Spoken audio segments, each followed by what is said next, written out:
Okay, so getting into our ratings of these.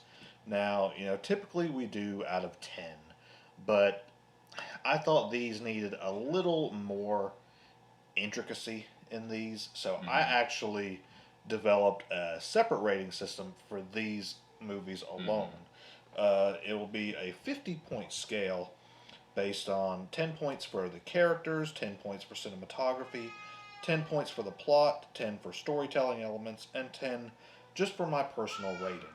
So each one will be out of 50, and we'll go along, and I believe you're just going to do our typical 10. Yeah, I'm gonna stick to the typical, uh, you know, 10 point, or, whatever out of 10 is gonna be my rating, and we're gonna rank these two. So we'll start out by sharing our sort of bottom of the list and work our way up from there, rating them as we go. So All right.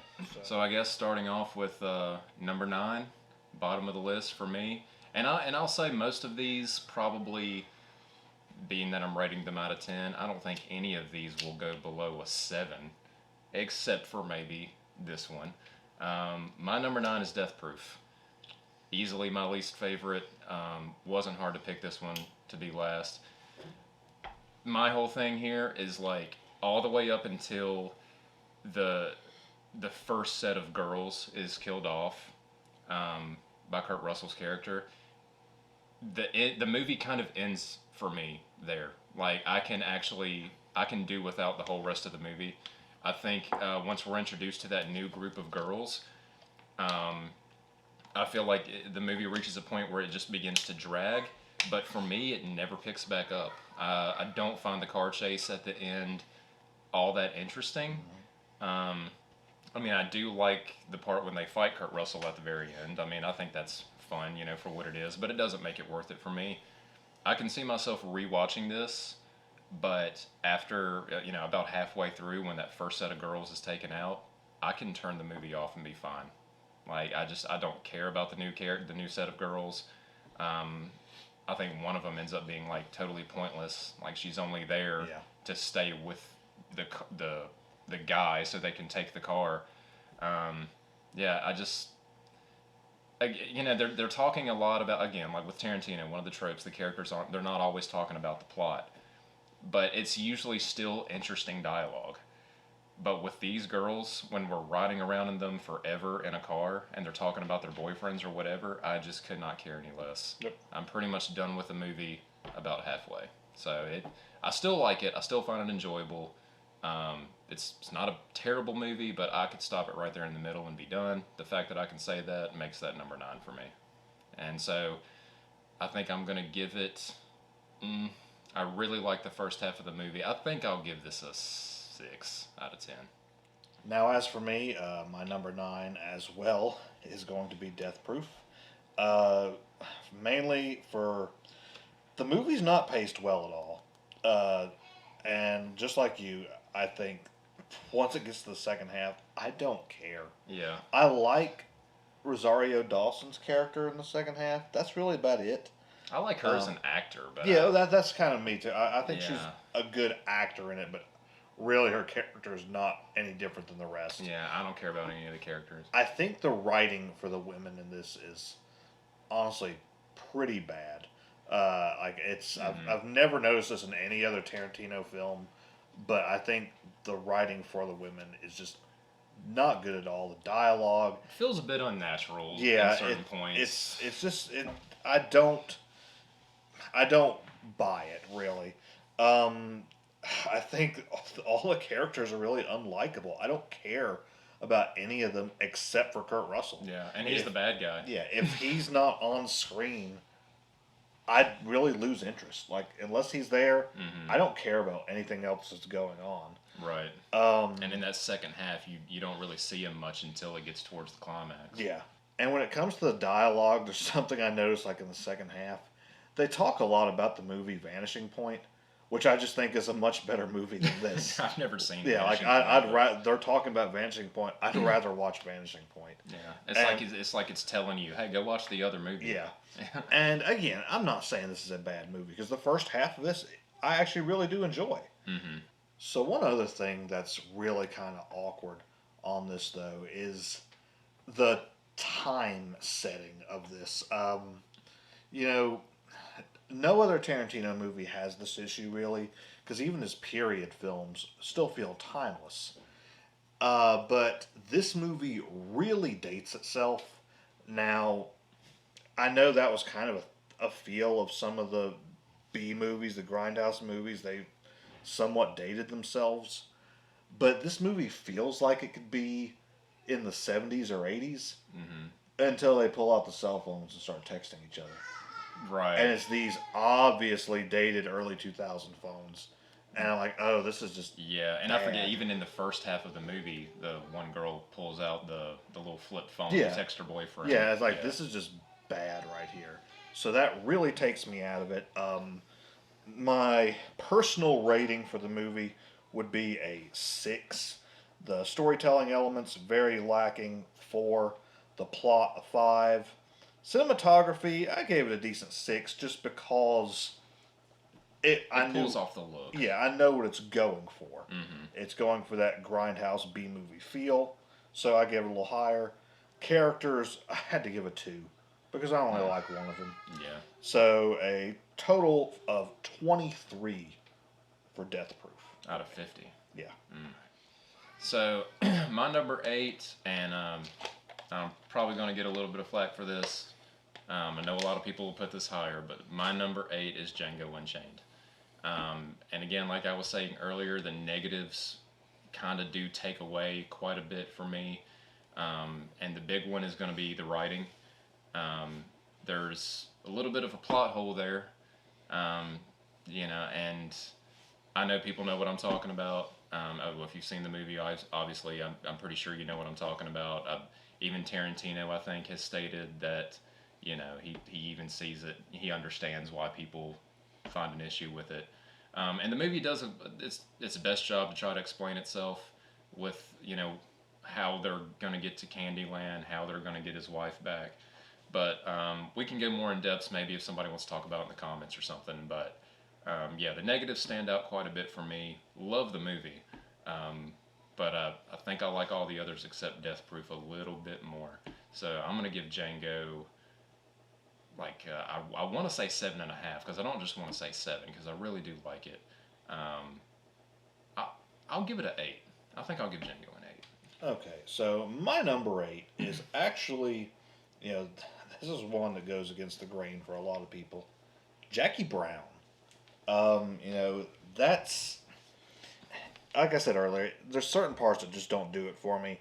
Now I'll get more into this when I talk about Django, but I think it suffers from a lot of the same issues as Django. It's just the fact that it's this overly convoluted plot that doesn't need to be this complex. Like I feel like there were so many simpler ways this plot could have been carried out, Mm-hmm. and you're just throwing in more and more what ifs to the Right. scenario. And that's kind of what I was trying to say about Django Yeah, too. Like it feels like that's there to get to the next part of the movie because the rest of the movie has to happen, but there's just ways that make more sense that you could have gotten there. yeah, and like I said, the characters in this for the most part are fairly likable, but also I just don't care about Jackie Brown herself.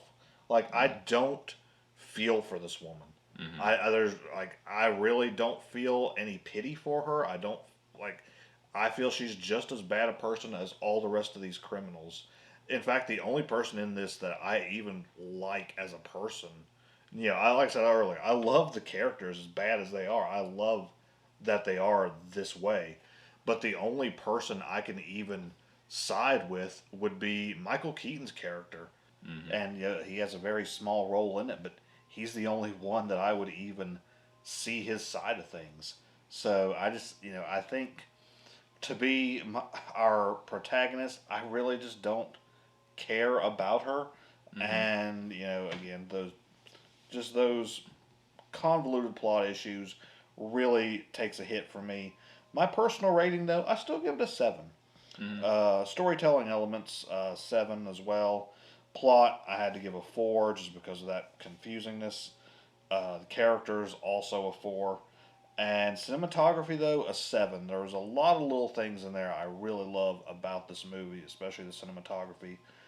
So I gave it a higher score for that, with a total of 29 for Jackie Brown. Yeah, doing a little bit better. Brings us to number 7, and this I think this one's probably maybe towards the bottom of the list for a lot of people. Hateful Eight for me, my number 7. Um, Again, I think it's a great movie. I really love the claustrophobic setting. I like movies like that anyway. All the Tarantino tropes for the most part are there, but the storytelling for me, I think, is what maybe makes it just a bit lacking.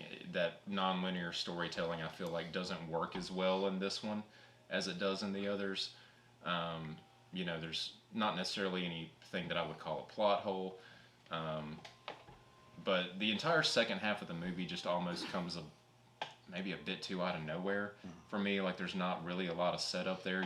I mean, obviously, like, that somebody's in cahoots with Jennifer Jason Leigh, and it turns out that a couple of them are, but then suddenly Channing Tatum's there, and it's like, whoa, where did this come from? Yeah. And then we backtrack and tell that whole story, and I mean, it's not cheating, I don't guess, but something about right there, I get a little bit, I don't know, like I'm not quite enjoying it as much anymore at that point. I mean, and still by the end, it picks up, and I still like it a lot.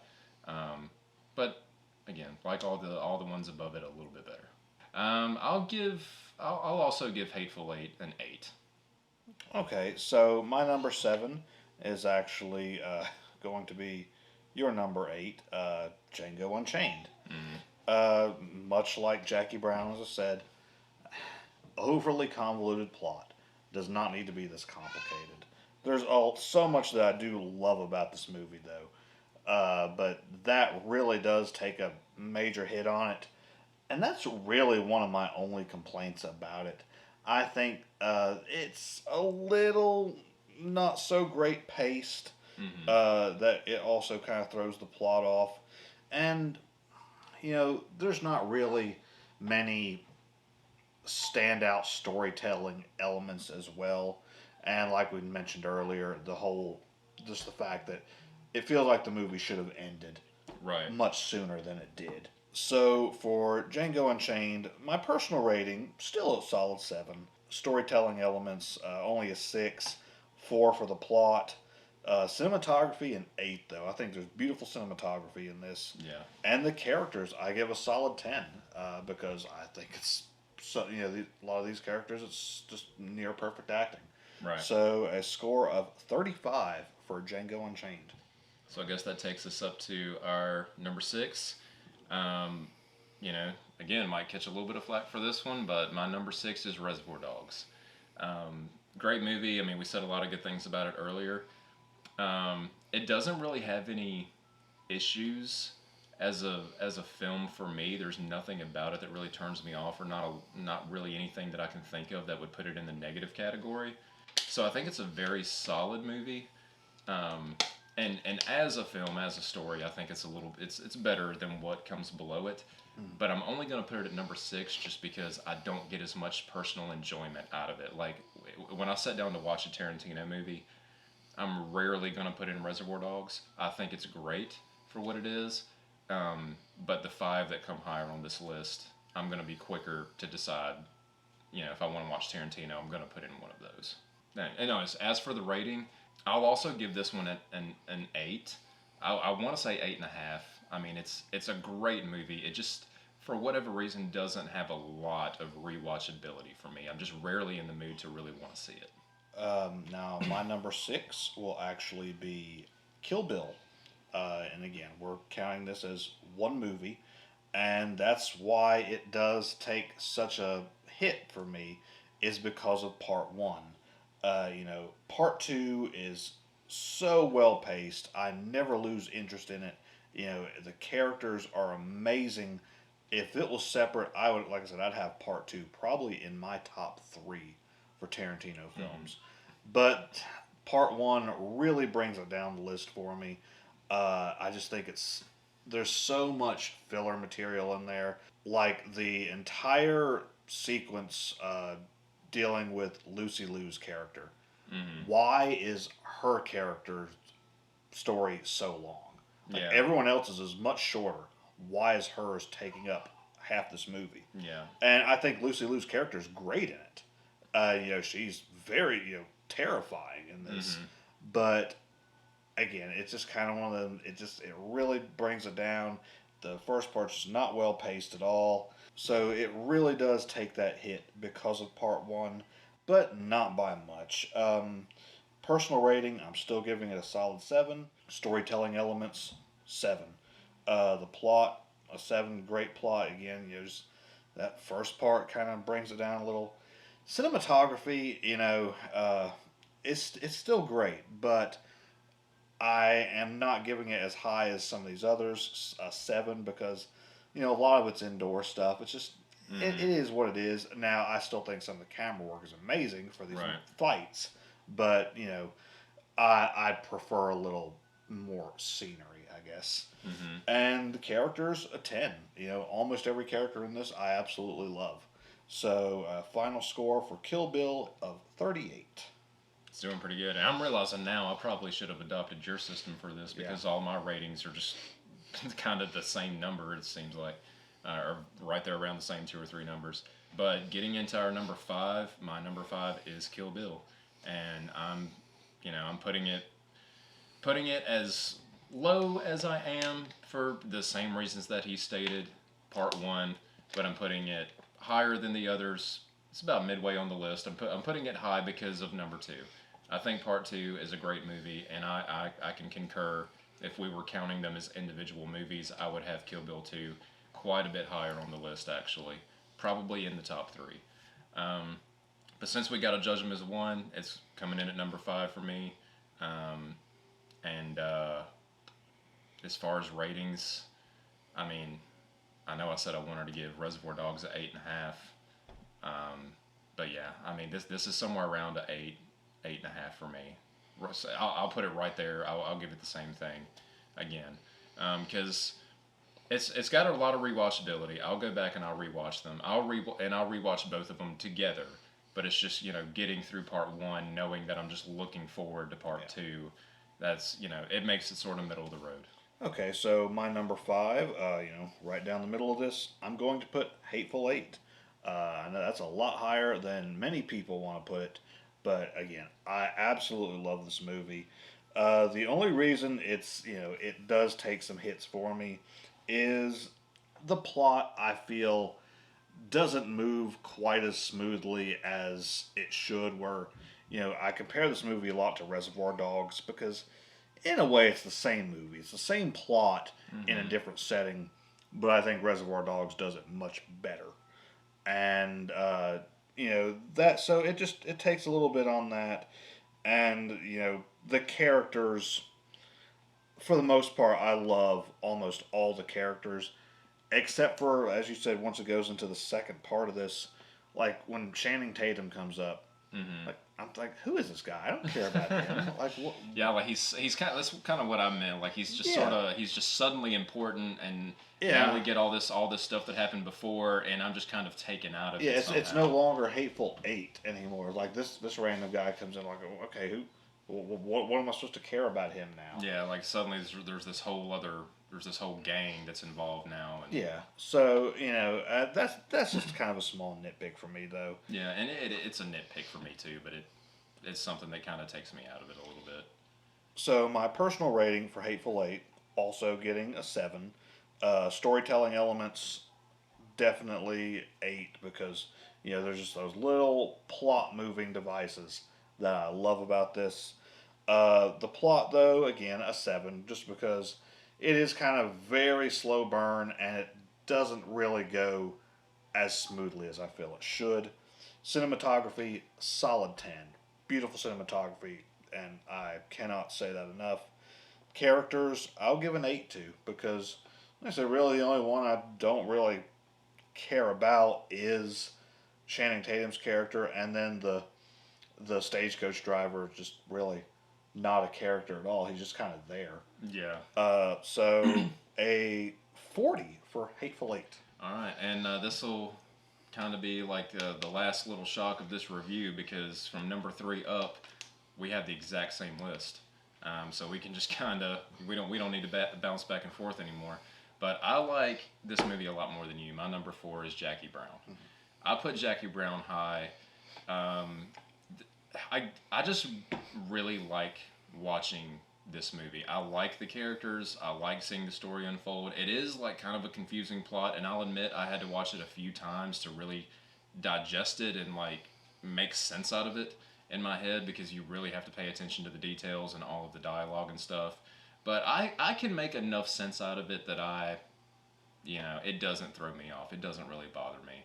And really nobody, again, other than Michael Keaton's character and maybe his cop buddy, which I can't remember that character's name, they're the only ones that are really, I guess, truly good people. I mean, because everybody else in this movie is either a criminal or they're closely associating with criminals or whatever the case may be. But it's a Tarantino movie.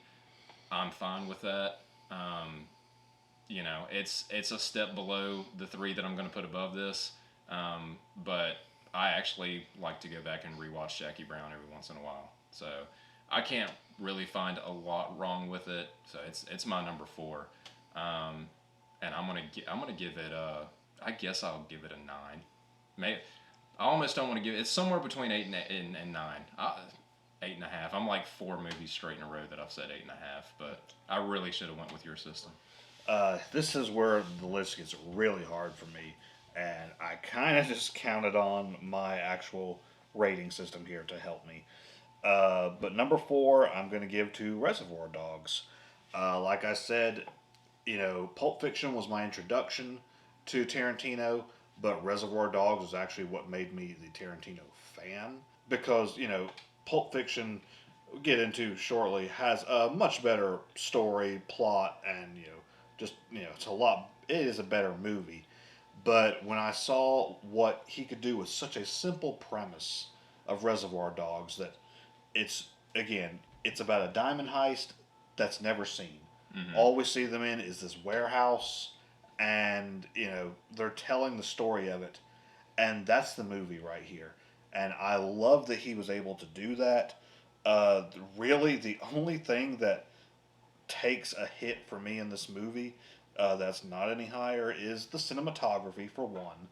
Now, there's some great shots in this, especially that classic early Tarantino film work. Mm-hmm. I love some of that. And also the plot, much like I just said for Hateful Eight, there's not really much of a plot. It's just, finding out, okay, who's the rat? Who's the bad guy to mm-hmm. them, who is, in reality, that's the good guy. Yeah. And again, that's something else I love about that. So that's really the only places it takes a hit. My personal rating, Reservoir Dogs gets a 9. Storytelling elements, a 9 as well. 7 for plot, 6 for cinematography, 10 for the characters because I love absolutely every single character in this movie. Giving Reservoir Dogs a 41. All right, and like I said, from here on up. By the way, I'm gonna skip my ratings, not because they're becoming repetitive, which they are, but these top 3 are all 10 out of 10 for me. Yeah. I love all 3 of these. Great movies, and we have the same order. So our number 3 is the movie we just watched, Once Upon a Time in Hollywood. Yes. We've kind of went on and on about this movie already, but there's just, like I said, this movie is just a beautiful mm-hmm. love story to the golden age of Hollywood. Just mm-hmm. that love letter. There's really nothing more I can say about this that we haven't already. Just a near perfect movie for me.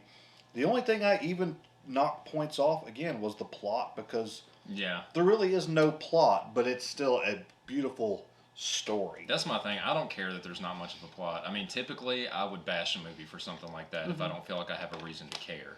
But I like these characters. I like just watching them be them, and I love the world that I'm put in.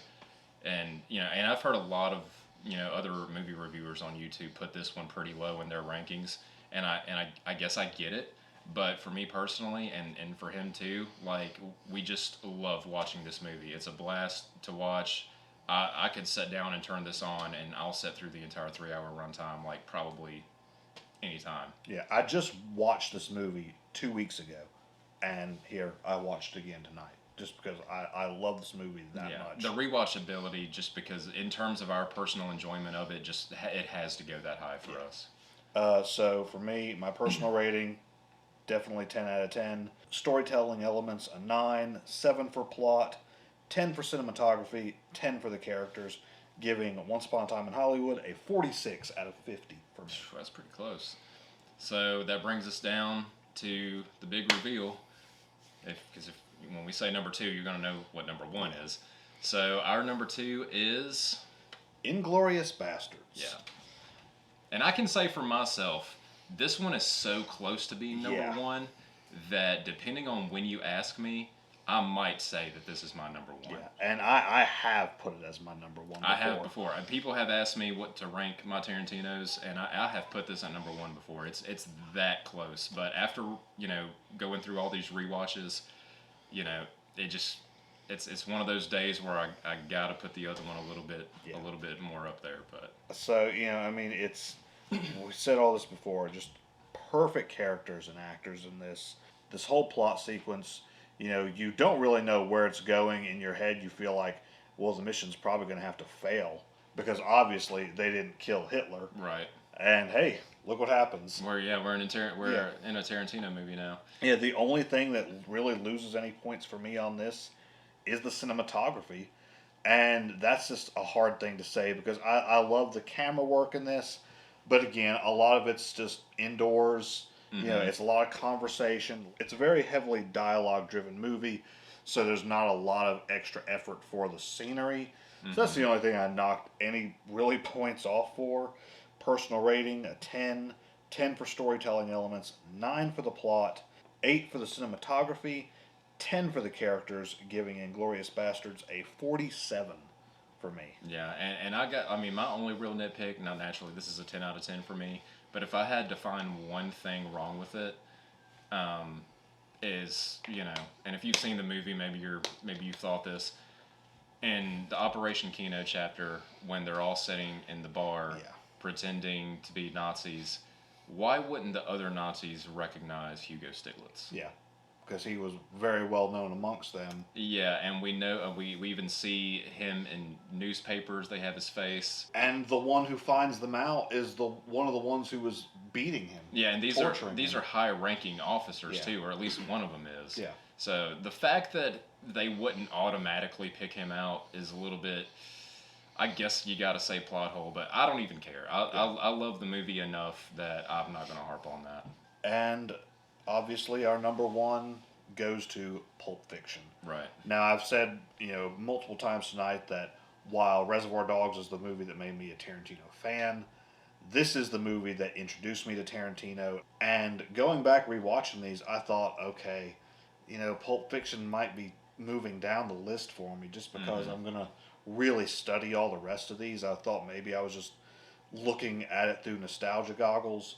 No, Pulp Fiction, even to this day, I keep finding more and more things about it that I love. And the soundtrack alone is, like, there's not a single song from this movie that I can hear without thinking about Pulp Fiction. Yeah, I guess that's true. That goes for a lot of Tarantino movies, but for this one especially, like, I know exactly when every song's coming up, and if I should hear those songs out in the world, my mind instantly goes back to these certain scenes. If I hear You Never Can Tell by Chuck Berry, I think about them dancing. And it's just certain stuff like that. I mean, the dance sequence alone is just iconic.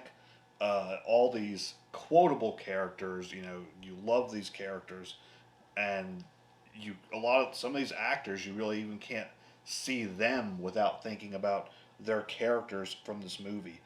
And then the deleted scenes, if you go back and watch some of those, they might not exactly fit in the movie, like they feel like they don't belong, but the deleted scenes themselves are still near perfect. Like, you still wonder, like, why was this taken out? I don't think I've even seen any of the deleted scenes. Yeah, definitely go back. If they're on this DVD set, you should watch the deleted scenes. So for me, personal rating obviously a 10. Storytelling elements 10. The plot and cinematography I both gave nines. Still near perfect, and the characters a 10. Score of 48 out of 50 for Pulp Fiction. So yeah, 10 out of 10. I don't have much to reiterate. He pretty much said it all. It's the most Tarantino-y of Tarantino movies. It's the movie that put him out there, put him on the map. It's the superstar of the Tarantino filmography, but I think it deserves to be. It's always rewatchable. It's always a fun time every time. That's pretty much it. Yeah. Pulp Fiction's number one.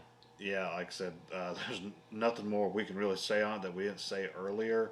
But if you haven't seen any of these movies, like we said, definitely give them all a watch. Let us know your ranking of them, and don't just think that because Death Proof is at number 9, that's a terrible movie. No, we just, like I said, we had to rank these in whatever order.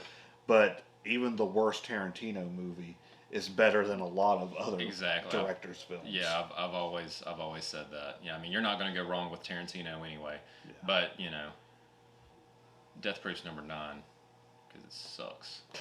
So again, thank you for sitting through this very long video. Whether or not I had to cut this into 2 parts or not, I'm not sure. All I know is it is 5 in the morning. We've been recording this review for well over 3.5 hours now. Yeah, and that's how long Once Upon a Time in Hollywood is, and we watched it before we did this. Yeah, and so we've been, we're kind of just dead right now. We typically start these at midnight. We're done within an hour and a half or so. Now, we've been going for a long time making this video. So I've got to go home. I got to get some sleep. We've got a show now tomorrow night. Technically speaking. Yeah. So we've been very busy with the band here lately. We mentioned that next was going to be another collection. We're just not going to have the time to film that, to really study all these movies we were going to. We're going to save it for a later date though. But we should be back with Midnite Movie Reviews in October with something new. Yeah, something new and something a little special, maybe. Yeah, so something you haven't seen us do yet. So definitely stay tuned for that. Other than that, again, I need sleep. I really have nothing more to say tonight about Quentin Tarantino. He's great. Go watch all these movies, all 9 of them, right now. Then watch the review again. Yes. Bye. Thank you all for watching.